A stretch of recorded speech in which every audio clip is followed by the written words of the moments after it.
Hersom Acorn Newspapers, publishers of the Greenwich Post, New Canaan Advertiser, the Darien Times, the Ridgefield Press, the Weston Forum, the Wilton Bulletin, the Reading Pilot, the Lewisboro Ledger, the Monroe Courier, the Eastern Courier, the Trumbull Times, Fairfield Sun, Shelton Herald, the Stratford Star, the Milford Mirror, and the Valley Gazette. Hersom Acorn and HANradio.com.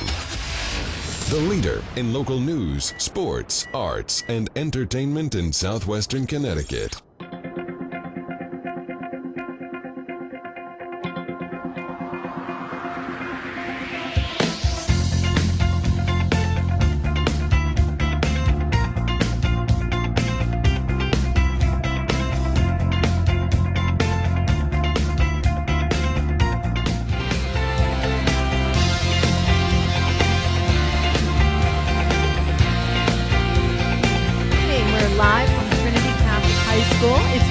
With Denise DiGrigoli.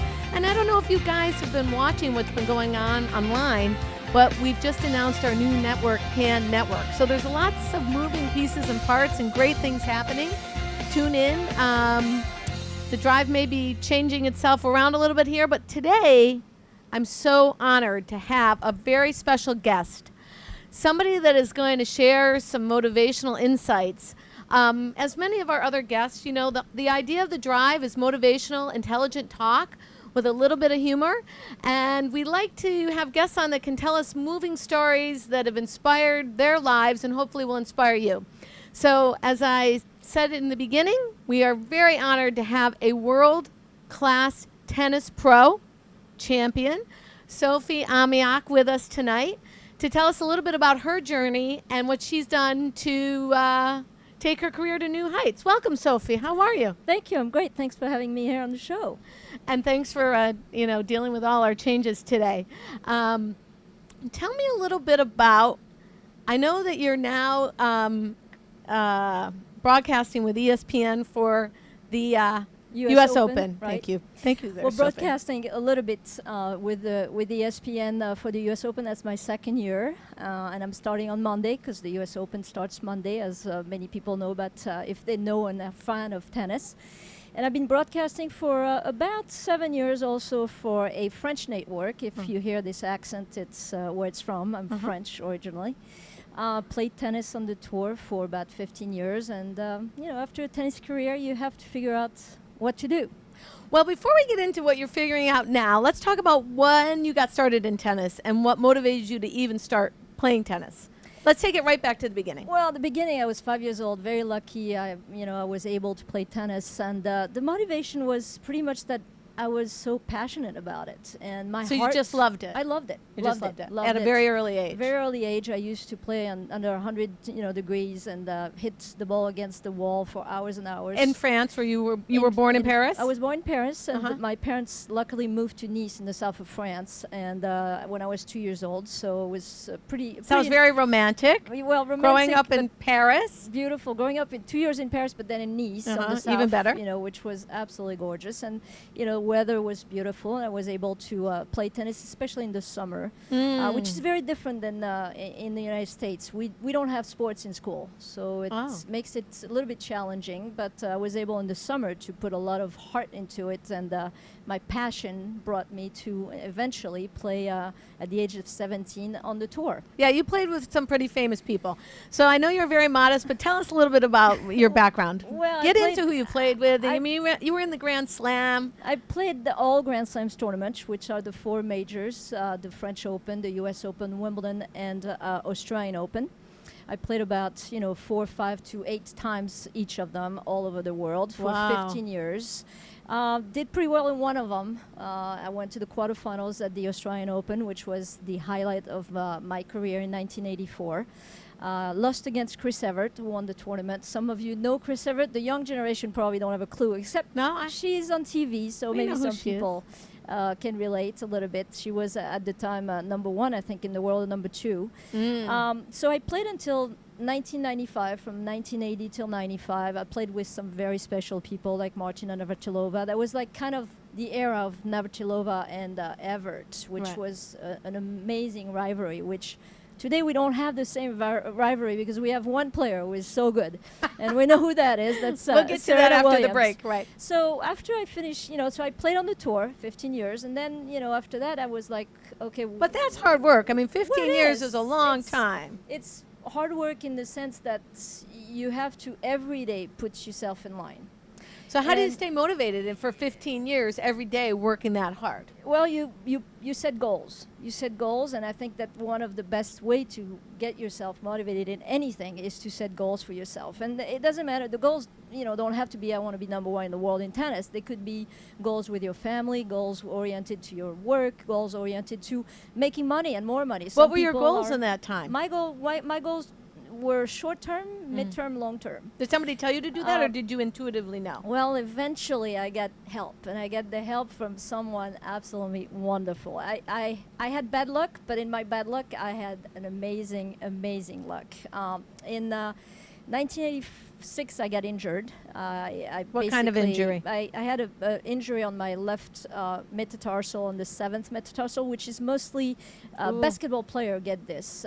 When they jump, they push on that bone and it cracks. So mine, whatever it was, happened. So I was away from the courts probably for 8 to almost a year. And my ranking was about top 100 playing in Grand Slams at the time, dropped to 576 in the world. So that means I had to start all over again. Today they have a rule on the Women's Tennis Association that says that if you have such injury, when you come back, you have a preserved ranking of whatever it was then, added 30 spots, and you can enter any tournament. So you don't have to really go back to the bottom list. So you at that point wouldn't have had to be 596. Well, I would have probably come back at 150, 160 in the world, which would have enabled me to get in tournaments that were much higher rated and easier to come back than going back to the beginning. It's like starting school again. But What did that do to you? Like, did that demotivate you? Like, how did you? Because let's face it, when I knew you were coming on as a guest, I was thinking to myself, wow, to be 100 in the world in anything, even like donut eating, never mind tennis. I mean, it's just, how does being around all the people you were around and then to go to 596, so what was going on? Because the drive is about moving people forward, right? And people that, regardless of what's gone on in their life, and maybe they haven't had the level of success you've had, but what you can share with them today is like, so what do you do when you have like a huge falling out? Well, I think we all have that. It doesn't matter if it's in sports. I think we all do have those kind of, back things that put you backwards, and you reevaluate yourself. And at that point, let me tell you, I was in a pretty bad depression. I mean, I was about to quit tennis because I didn't feel like I had the tools to get back. But I was very lucky, as I said, in my unluck, because a friend of mine was living in Chicago and working for Billie Jean King at the time. What was she doing? Because she was working for World Team Tennis. So World Team Tennis was Billie's, and is still Billie's baby. It's a fantastic combination of women and men's sports in tennis, and they play against each other throughout a month regardless and a half. of age? It's not age related. It's more or less, old players, new players, active players, future players, because they also use young players. But at the time, the headquarters was in Chicago. So my friend talks to Billie and say, hey, Sophie's going to quit tennis. And Billie knew me a little bit from the tour, although Billie is 20 years older, but she knew me from playing. She said, how old is she? And I was about 24, somewhere like that. And Billie said, young. You do not quit tennis at that age. You start your career. And Billie said to my friend, well, tell her to come to Chicago. And I was in France, right? I need somebody to hit with. Billie at that time was retired. She just wanted to hit balls. Well, one thing to come to the other. I was courageous in a way because I took my bags and I said, what do I have to lose? The king is telling me to come to Chicago. I'm like, this is a chance of a lifetime. And what was your family and your friends saying back in France? Were they saying go? Well, at that point, they were like, well, this is a chance of a lifetime. What do you have to lose? And Billie said, just hit. Well, it came to the point where I got to Chicago, and it went into hitting to being coached by Billie Jean King for 2 years. Wow. And were you working there, or you was straight tennis at that time? I was doing all tennis. I was not working at all. I was doing straight tennis. I was very poor. I was, that was a very... Like the starving artist, that was a the pretty aspiring amazing, athlete. Pretty amazing time, okay? But I did come back, with the help of Billie, and came back, about 110 in the world. My highest ranking was about 60-something in singles. But I had a career that lasted another 7-8 years, which was amazing. Close to 30 then. Yeah. Well, it was 15 years career, 80 to 95. But what Billy did for me is she taught me how to motivate myself more. She taught me rituals. She told me what to do. And as far as, Well, how do you motivate yourself Well, your more? book does it. Your book does the same thing. Every day I had to write. Every single day after practice, I had to write what I felt on the court, not only physically, but mentally. Who knew you would be a commercial for the Daily Drive? But Thank you. But it works, and it works, and it did work. It centered me, and I think that people have to be centered. They have to be balanced. Mindful is what I call it. Yeah, kind of like in the moment. It's exactly that, and especially when you're a tennis player, you cannot be thinking about the past. You certainly would never look at the future.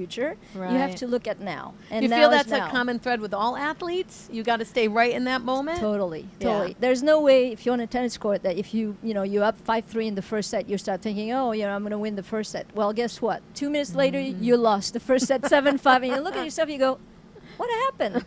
Well, what happened is you have to think 1 point at a time. And this is, it's the same thing in life. I believe that, now I'm using this for myself as a motivation too. I don't write every day, but I do write, some of my goals, and I think any goals. And I think that having also a mentor helps bringing you to those goals. So tell me about that mentorship, because I'm very big on that myself. Well, you can find a mentor anyway. You can find mentoring through books. You can find mentoring to going to seminars. I was lucky to have, one of the best, if the mentor of the century within tennis. I mean, if you don't get motivated with the king, trust me, you never get motivated.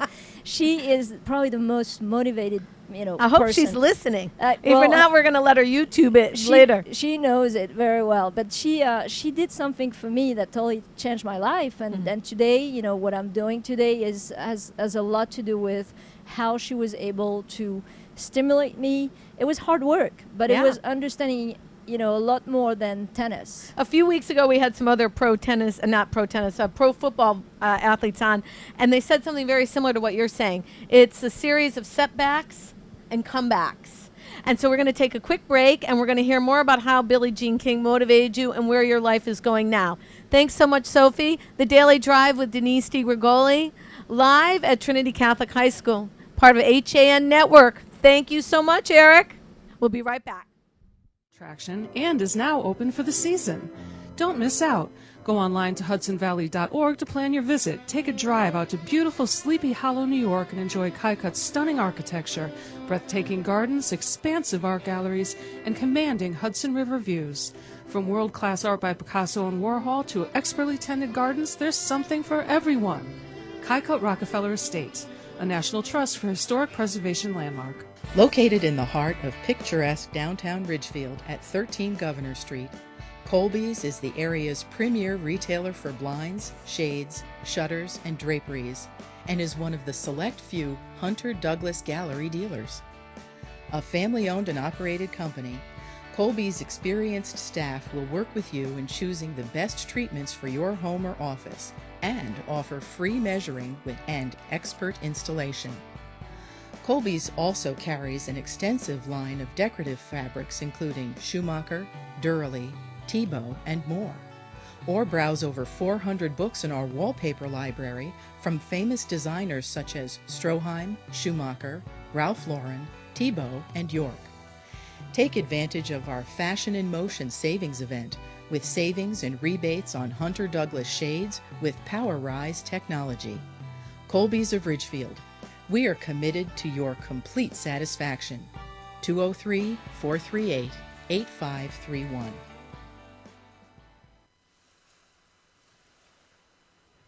Just because it's no longer boat or beach season, you don't have to abandon your lifestyle. At the Dock Shop, it's beach season all year long. The Dock Shop has just loaded up with many new products that are perfect for the gift-giving season. Fishing tackle, jewelry, nautical-themed accessories, lighting, tableware, and more. Are you heading out for a tropical winter getaway? Come by the Dock Shop and check out styles by Margaritaville Apparel, Montauk Tackle, Game Guard, and others. Stop in at the Dock Shop and enjoy the New England coast all year long.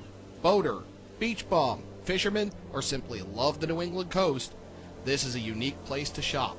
The Dock Shop, 51 Tokenique Road, Darien. DocShop.com. It's Lots of Characters, specializing in children's birthday parties with your child's favorite characters. When you want to party hardy, when you need to celebrate, call us, we won't be late. We help create lasting memories for you and your child on their special day. Call us at 203-590-1791 or visit our website at lotsofcharacters.org for more information and to see our party packages. Lots of Characters, 203-590-1791 or online at lotsofcharacters.org. It's grilling season, and Walter Stewart's Market is your local destination for the finest grill-ready certified Angus beef strip steaks, skirt steaks, 100% grass-fed ribeyes, all-natural pork ribs, Arthur Ave-style kebabs, fresh-cut veggies, delicious grab-and-go salads, chilled rosé wine, and ice-cold craft brews right next door. Walter Stewart's, your fresh local market. 229 Elm Street, New Canaan, and shop online for groceries and wine delivered to your door at stewartsmarket.com. We're back with The Drive. Denise DiGrigoli and Sophie Amiak, world-class tennis pro. That's a very big name right here. 60th in the world. I feel honored. What would you say if Billy was sitting next to you, or I'd say- Martina, or for that matter, Serena Williams? Tough tookus. I'm more friendly with Sophie. Well, thank you. That's very nice. Anyways, so we were talking about Billie Jean King motivating you, and all seriousness aside, someone like that is quite a mentor, and the things that she's doing for her community. So you're mentored back, and then what happens? Well, then after, I finished playing, I kept playing for a while and came back into the top about 110. So I was able to actually play back in the Grand Slams tournament, which was huge. It took me about a year and a half, 2 years to come back. And then when I finished playing and my career was over, I was like, okay, what do I do now? What makes a career in tennis be over? You get old and you're very slow. Oh. Or everybody else plays much faster than you. Same difference. Well, I wouldn't know that of Well, you, but that's okay. pretty So much you what kind of happened. decide to transition, and then what happens? Well, I started a company, and I thought, okay, I'm going to take people to France and show them my country and do tennis trips. So I did that, which was my company's called 4D Love. and those are and tennis trips? Those are tennis trips, but also trips within France. Ooh, fabulous. So there's something added to that now, which is also wine tasting. But that's because something else happened after that. Went to work in '95 and taught tennis, and I found myself loving teaching. And the love of teaching was almost as important, as big as the love kind of mentoring playing. like Billie Jean did for you. Yes, and I was working with a lot of juniors. I was working with adults. I was working with people from age 3 up to 85 years old. Was one of my Wow. Yeah, it was fantastic. It was this gentleman who was so passionate about it. And So that's- tennis has no bias towards age. Everybody can not do at it. all. Everybody can play. Right. Everybody can play. I mean, as long as you love something, I think you can pretty much do anything, and that's part of Well, what about the people that are motivation. listening right now that want to try tennis or anything else that's, move their body, but they don't really believe they can? So what would you tell someone that's listening? Try. Okay, and try, and then what? Try and try again. The worst thing, and this is what Billy used to tell me. Try it. The worst thing that could happen is, so what? You fail. So what? You And learn who's something watching? else. And who- But even if somebody is watching, it's all about perception. I used to teach tennis, and I had people who said, I can't play. They're all watching me in a clinic. And I turned around and I said, okay, look at them. They were all looking at each other, chatting, not even looking at that player. I said, it's all about perception. So try it. And not only that, if they're looking at you, what does it matter anyways, right? Well, I mean, people get intimidated, and Yeah. I think that's why people think that they're afraid of failure. But Yeah, failure that's is, the secret. is They're afraid of somewhere failure. the only way that you're gonna get in a better way about anything. And failure happened when in 2008 I hurt my back. I had a very bad back injury and not able to teach anymore. So my job was gone. So now I'm like about 45 years old. I have no job, no career, and the only thing I know is tennis. Because that's all I did. Because again, I go back to France being so different. We either professional or professional. We don't have any amateur statues. There's no tennis in school. There's no what you can do in the United States and play for 4 years in college. So I turned pro when I was 17. I didn't finish, my bachelor degree. So I had really no education. The only thing I had was my Tennis. passion for tennis and my love for it, and I love teaching. So I have to say that for a couple of years, a year and a half, depression was part of what happened in my life. But I looked at what did I learn through all this. I learned that I needed to find something in which I was passionate about. So I said, okay, I love to teach, and I love to travel, I love to eat, and I love to drink wine. So I went and A real French lady. pretty much. So I went into a diploma program in wine and spirits in New York for 4 years. And I learned about wine, and I decided to add this to my travel. So when I take people to France, or even when I'm here in the United States and in the Fairfield area. Yeah, you're I very do- knowledgeable in wine, for sure. Well, I'm more knowledgeable maybe than the average person, but wine is, it's only grapefruit, okay? It's just grapes. So That's what we say as moms. We're just drinking the grape juice. Yeah, right. Well, but I'm saying that because a lot of people get also intimidated by wine. It's not a big deal. It's fun to explore. It's fun to learn. It's fun to know what you like, and that's what I like to do because I teach about wine, and I teach about wine from all over the world. I'm not, I love French wine, but trust me, their wine are good everywhere in the world. What I like is that you've kind of been very open about the fact that you had some ups and downs, and then you had like a little reprieve there where you're calling it depression, I'm calling it reflection, and then you found something different to do that you're also very passionate about. So what would be the advice you might tell to some of our viewers that are like, okay, I also had a stellar career in X, and I'm in a down mode right now. How are they shifting that gear to get them out of that sort of depression, reflection? Because you get a lot of that, and not a lot of people want to talk about it. And then they get so stuck in the mud because they don't talk about it that they don't move on as quickly as someone like you. Well, it took a little time for myself too, but I think that, you need to write down and put yourself in front of the mirror and say, okay, I have to do something because I can't keep going like this. I have to find somebody that motivates me. I have to find a mentor. I have to look at myself every day and say, okay, what do I love? And how can I get into something that I love? Some people love to make extra money. Well, work in the field where you're on commission. Right. This is like a place to go. Some people like to paint, art.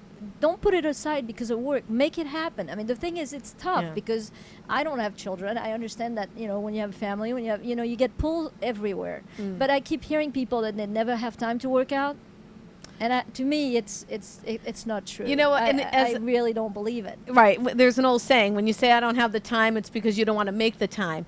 But I also think like when you have like a good support system, I have a great support system in my family with Troy, and he's sort of, I've said it a million times on the show, reintroduced me to exercise in a way that I would have never, ever participated in years ago, i.e. cycling, skiing, whatever. That was your motivation. That was that mentor. That was that mentor. So for people that are sort of stuck in the mud, any quick tip for them other than look in the mirror? I would try things. I would say, okay, Try. What do I like? Write it down. Right. Try to pinpoint what you like, and then try it. And try make the it. time. Make the time. Look at the, in all community, you have so many classes that are offered by your city, go for it. Try it. I think we're similar in the way, like people say, my God, Denise, you do a lot of things, but I do a lot of things that I love, and it sounds like you do too. And so tell me now with 40love.com and all these tours and teaching wine, how are you on ESPN? Like, where's the connection there? Well, the connection is that when I finished, playing, and especially when I got hurt in 2008, I had the luck again. It just happened that I was in the right place at the right time, where I was asked to go on a commentary for a network in France, which is the equivalent kind of Tennis Channel here, which is a 24/7 network in France. Wow. So I started with them, and they had very little amount of tournaments. And then in 2011, in February 2011, they had the rights for the 24 premier Women's Tennis Association tournaments, which is the highest level of tournaments in the world. Because, the tennis doesn't just stop at the 4 Grand Slams. They play all year long. I mean, these people are this is their business. Right. They don't just work, four times a year. 4 times or 2 weeks, okay? This is like a long-term thing. And their career is, 7 to 14 years. So they play everywhere in all the world. And when this network had this contract, they asked me to do more tournaments. So I'm commentating about 12 to 14 weeks in France, including the French Open, which was the first week of the French Open, but in English, which is very funny because I'm in France, because my network does not have the rights for the Grand Slams. They have the right only for the 24 premier Women's Tennis Association WTA tournaments. So I'm doing this. I'm in the wine business. I'm in the travel business. I teach a little bit when I'm here in town because I still love teaching, but I can't do so much because unfortunately my back does not enable me to do much of that, which is something I really miss. But you are doing a little bit of specialty exercise. You want to talk about that? Well, I found myself going to the gym, and since I can't do much with my problem is torsion extension, I can't do any serves and stuff like this, I found myself saying, okay, what can I do? And I found this workout that is called T25. And where is that from? You know, it's Sean T. It's this body. You can look at it on the internet, but you know, it's one of those commercials. But guess what? It worked for me. It's a 25-minute workout. It's hard. And you can, you can do it as hard as you want, but you know how tennis players and professional athletes, they're all like trying to like make it even better than the teacher on TV, who is like built up like, with 10 years less than you have. But anyway, I love this. It's 25 minutes of my time, and it's very linear. So it doesn't really affect my back. So, and it's working for me. Okay, so based on that, friends, check out T25 online. That's Sophie's recommendation for you with bad backs. And we're going to come right back after a break, and we're going to hear Sophie's take on what's going on at the U.S. Open and the premier person in the Grand Slam. Thanks, Sophie. We'll be right back. Healthy, confident smiles begin at Stratford Orthodontics. Conveniently located on Main Street, we are Stratford's hometown orthodontist. We offer the latest in orthodontic technology, including Damon braces and Invisalign. We always accept new patients. Call today to schedule a complimentary consultation. 203-375-8332. Stratford Orthodontics, 2499 Main Street, Stratford. 203-375-8332. And online at stratfordsmile.com. Alliance. We are an industry leader in coordinating transportation for large events such as corporate roadshows, conferences, and special events. Our team of experts understands the dynamics and logistics of high-pressure situations and complex arrangements, all within a rapidly changing environment. Since 1999, we have added charter jets, event management, and personal protection to our range of services. Mention this ad for $25 off your next round-trip reservation. Alliance and you. Together, we can achieve the extraordinary. 855-546-6996 or alliancelimo.com. A variety of food trucks, hands-on activities, live music, a different theme every night, plus top women's tennis. It's the 2015 Connecticut Open presented by United Technologies. Be there as some of the world's best competed at the largest pro tennis event in New England. And catch famous players John McEnroe, James Blake, and more in the men's Legends event presented by PowerShares Series.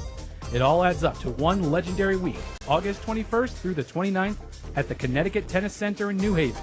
Get your tickets at ctopen.org. Welcome back. It's The Drive with Denise DiGrigoli and Sophie Amiak, world-class tennis pro. I know she's saying I shouldn't be saying that, but I'm saying that anyways. And I'm so grateful for your time today. My God, this has been inspirational. I hope everybody that's listening and watching feels the same way. You've really set out setbacks, comebacks, motivation. So tell me, now that you're broadcasting for the U.S. Open, tell me what's going on in the world of tennis today. We've got Serena Williams coming in very close. Well, we have something big going on because Serena Williams could be achieving what's called the Grand Slams. Right. The Grand Slam is winning all four majors, the U.S. Open, Wimbledon, French Open, and Australian Open in 1 year, calendar year, which is amazing. The last person to have done that is Steffi Graf in 1988.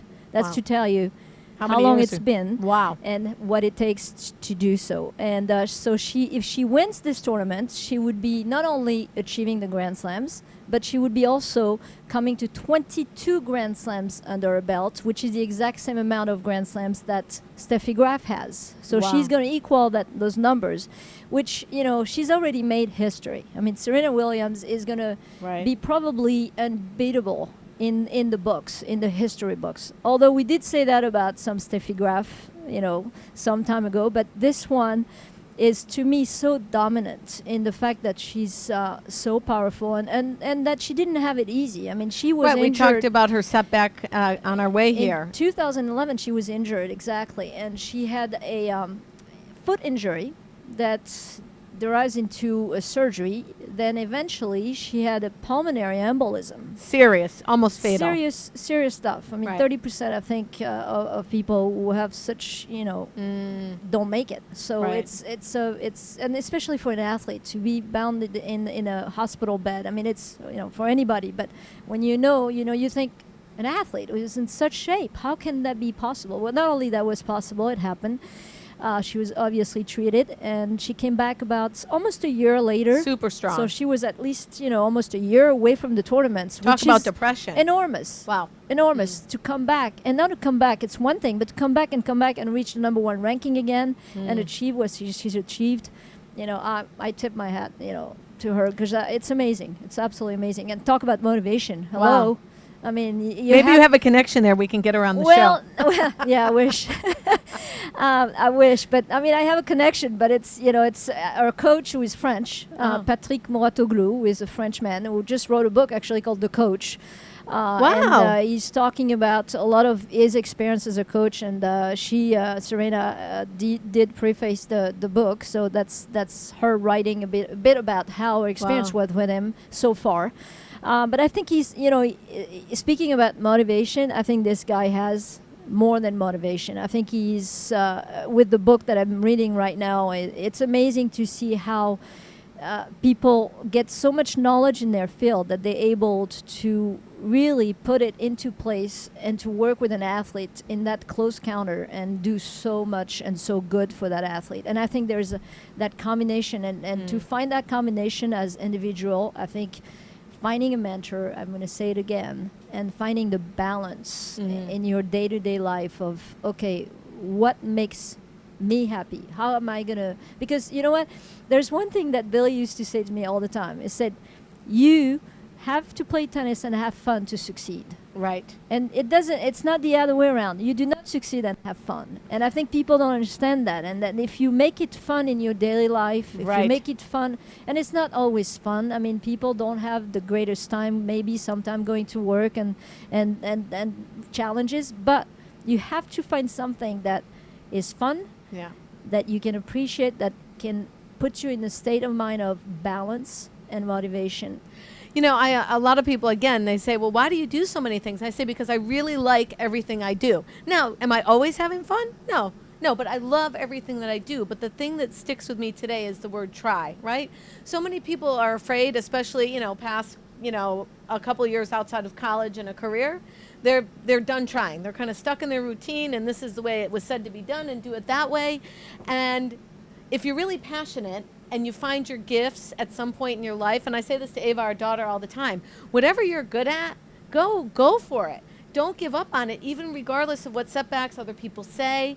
So I think that you and I share a very similar common vision. We're very driven. We do all the things that we love, and we kind of keep moving forward. So I know what I do to stay balanced. If your life is, if they say life is a balancing act, and we're in constant motion, what do you do to keep yourself balanced? Well, personal and professional. Well, personally, for me, my balance is I need to sweat. Believe it or not, I need to work out. That's your personal? That's my personal. I need to, I'm sorry, but this is huge for me. If I don't sweat and I don't work out, I don't feel balanced. I hear you. So don't talk to me if I can't work out for a week, because you're not gonna. That's how I feel with this Achilles tear. Yeah, you can't work out. It's like your brain's going dead. Yeah, but I think you can do a lot of stuff with that Achilles stuff. I'm working on it. I'll stop by and show you a few things.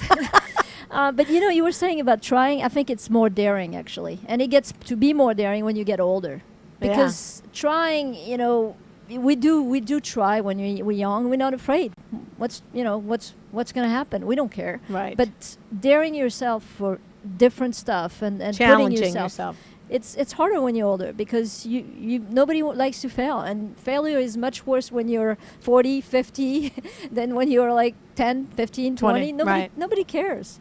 So, okay, what else do you do? Is there any meditation? Is there any, are you a painter on the side? I know you're teaching wine, but what else? Any other things to Okay, you don't want to see me paint, that's for sure. I love to sing, so I would sing by myself. I would, I love to listen to music, but singing is really something, if I had to have music when I was younger, I would have probably go towards that if I had any kind of talent.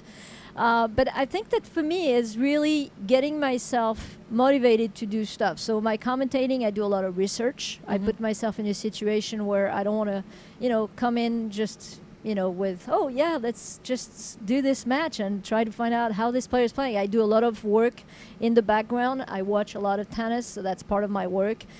You wouldn't like watching the fast speed tennis recording matches that I do because I go so fast that you wouldn't see the ball. Well, first of all, when I learned that balls go 130 miles an hour, I was like, forget it. My God, if you ever got hit by one of those, you're out of... That's why you have a racket. That's why you work on your speed and agility, The one other thing that I'm going to leave the audience with tonight, and I know you said it was luck, but the thing that I think is a common denominator here is you put yourself out there. And when you put yourself out there and you're more available, more willing, more daring, then luck comes to you because you're more out there. I think it makes sense. I think you're right. And but you have to make the step. You have to really take that chance. But luck is part. I actually talked to my shrink about that not long ago, and she mentioned that she didn't believe luck. I'm like, what do you mean you don't believe in luck? Luck is part of us. Luck, you there at the right time, the right place. That I believe in a lot, but I also believe, we make luck happen. And on that note, if you want to train with Sophie or you want to travel to France with her, please check her out at www.40-love.com. Thank you, Sophie. Thank you so much for having me. I'm so grateful for me. you coming on. Take care. Everyone have a great weekend. We'll see you next week.